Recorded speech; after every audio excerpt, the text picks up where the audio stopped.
బుద్ధిగల సేవకుడు రాజులకు ఇష్టుడు. ఎవరు?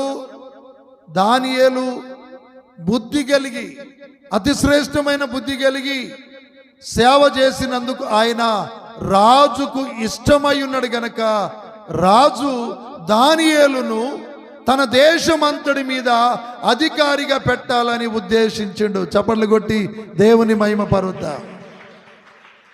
బుద్ధి కలిగిన సేవకుడు రాజునకు ఇష్టుడో, బుద్ధి కలిగిన పరిచారకుడో దైవజనునికి ఇష్టుడో, బుద్ధి కలిగిన పరిచారకురాలు దైవజనురాలకు ఇష్టము.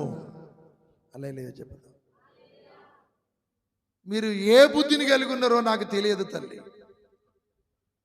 ఈ వాక్యము ద్వారా మీ హృదయాలు మలచబడునుగాక,